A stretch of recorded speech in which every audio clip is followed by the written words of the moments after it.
بسم اللہ الرحمن الرحیم، یہ دوسرا حصہ ہے ہمارے آج کے درس کا۔ یہ فصل فی آداب الاموات والجنائز، مرحومین اور جنازہ کے آداب کا بیان۔ حضرت انس فرماتے ہیں کہ رسول اللہ صلی اللہ علیہ وسلم نے ارشاد فرمایا، دیکھو، مروا بجنازۃ فاثنوا علیہا خیرا۔ آپ نے فرمایا، دیکھیں حضرت انس فرماتے ہیں کہ کچھ لوگ ایک جنازے کے ساتھ صحابہ کے سامنے سے گزرے تو انہوں نے اس میت کی تعریف کی، اس جنازے جس کا جنازہ ہو رہا تھا اس کی تعریف کی، تو رسول اللہ صلی اللہ علیہ وسلم نے ارشاد فرمایا واجب ہو گئی، واجب ہو گئی۔ پھر کچھ لوگ دوسرے جنازے کے ساتھ صحابہ کرام کے سامنے سے گزرے تو انہوں نے اس میت کی برائی بیان کی، تو رسول اللہ صلی اللہ علیہ وسلم نے فرمایا واجب ہو گئی۔ حضرت عمر ابن الخطاب رضی اللہ تعالیٰ عنہ نے عرض کیا، یا رسول اللہ، کیا واجب ہو گئی؟ آپ نے فرمایا جس شخص کی تم نے تعریف کی ہے تو اس کے لیے جنت واجب ہو گئی ہے،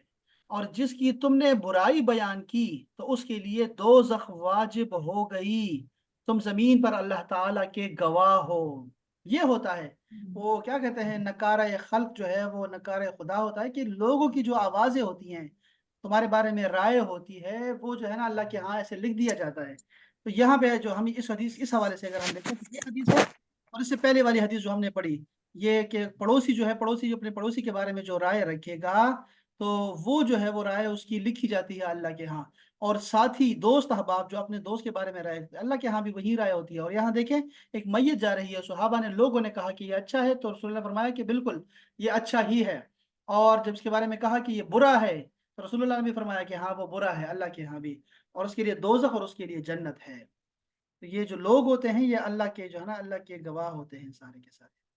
حضرت ابو ہریرہ رضی اللہ تعالی عنہ فرماتے ہیں کہ رسول اللہ صلی اللہ علیہ وسلم نے ارشاد فرمایا اسرعوا بالجنازہ، کہ یہ جو جنازہ ہوتا ہے اسے جلدی اٹھایا کرو، فَإِن تَكُ صَالِحَةً فَخَيْرٌ تُقَدِّمُونَهَا، کیونکہ اگر جنازہ نیک آدمی کا ہے تو یہ ایک خیر کا کام ہے جو تم آگے بھیج رہے ہو۔ وَإِن يَكُ سِوَى ذَلِكَ، اور اگر وہ ایسا نہیں ہے، یعنی کہ نیک نہیں ہے، برا ہے، فَشَرٌ تَدَعُونَهُ عَلَى رِقَابِكُمْ، اگر وہ گناہگار ہے تو اپنی برائی کو اپنے گردنوں سے اتار رہے ہو، جلدی کیا کرو، جنازوں کو جلدی لے کے جایا کرو۔ اچھا، یہ جلدی کا جو ہے نا یہ ایک بڑا پرابلم ہے یہاں پہ، کہ یہاں لوگ سمجھتے نہیں اس بات کو، افطاری کے وقت یہ افطار کرتے ہیں اتنی جلدی کہ سورج کے غروب ہونے کا بھی انتظار نہیں کرتے۔ اندازہ کریں، میں جہاں رہ رہا ہوں وہاں پر یہ فتنہ بہت زیادہ ہے، اور آپ کے یہاں بھی ایسے ہی ہوگا، کہ سورج غروب ہو رہا ہے، آج تو بچے بچے کو پتا ہے، موبائل میں ایک دفعہ اوپر لکھیں سن سیٹ ان پشاور، ان لاہور، ان ایبٹ آباد، ان دبئی، جو بھی لکھیں آپ، سن سیٹ کا آپ کو پتہ لگ جائے گا بھائی سورج کب غروب ہو رہا ہے، ٹھیک ہے جی۔ آپ کو ٹائم پتہ لگ جاتا ہے، سیکنڈز کے ساتھ پتہ لگتا ہے، اور یہ تو ہمارے پاس تو دائمی نقشے پڑے ہوئے ہیں۔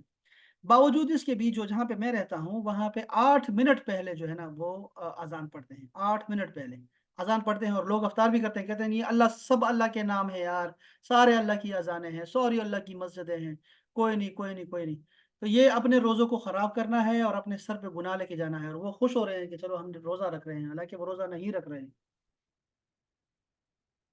یہ دیکھیں رسول اللہ صلی اللہ علیہ وسلم نے یہاں جنازے کے بارے میں فرمایا، تو آپ کیا کریں گے؟ جنازے کا فوت ہونے کا انتظار کریں گے کہ جیسے ہی بندے کی سانس نکلے بس فوراً اس کو قبر میں لے کے جانا ہے، کیونکہ یہاں بھی تو وہی حکم ہے کہ جلدی کرو، ایسا بالکل بھی نہیں ہے۔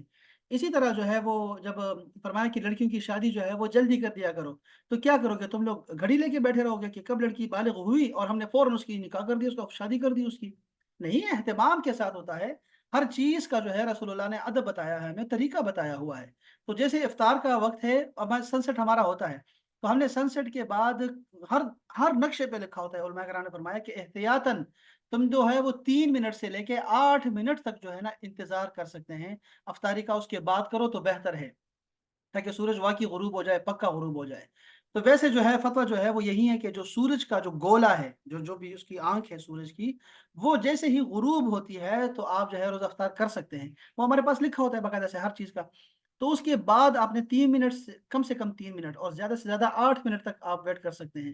جلدی کرنے کا مطلب یہ نہیں ہے کہ آپ بس جیسے ہی سورج غروب ہو اور آپ افطار کریں۔ آپ اچھا لیٹ کرنے کا مطلب یہ لیٹ پہ بھی گناہ ہے، آپ نے یاد رکھیں۔ جیسے یہاں تمہارا گناہ ہوگا کہ بغیر غروب آفتاب کے تم نے جو ہے نا وہ روزہ افطار کر لیا۔ اسی طرح لیٹ کرنے کا مقصد یہ ہے کہ آپ کے چاند جو ہے نا وہ ستارے نظر آنا شروع ہو جائیں، اندھیرا چھانے لگے۔ اتنا لیٹ نہیں کرنا اس کو افطاری کو، بلکہ آپ جلدی کریں، لیکن جلدی کا مطلب بالکل بھی یہ نہیں ہے۔ تو یہ یہاں بھی ایک حدیث پاک یہیں بھی آ رہی ہے کہ جلدی سے جنازے پڑھا کرو کہ اگر نیک آدمی ہے تو تمہیں ثواب ملے گا اس کا، اور اچھے آدمی کو تم آگے بھیج رہے ہو اور نیکی کو آگے بھیج رہے ہو۔ لیکن اگر وہ برا آدمی ہے تو تب بھی تو تمہاری جو ہے تمہاری گردنوں سے بوجھ اتر جائے گا ایک برے آدمی کا، اس کو پھینکو، لیکن جلدی جو ہے جنازے پڑھا کرو۔ تو جلدی کا مطلب یہ نہیں ہے کہ آپ کسی کا انتظار بھی نہ کریں اور ان کے جو ورثاء ہیں ان کا بھی انتظار نہ کریں، ایسا بالکل بھی نہیں۔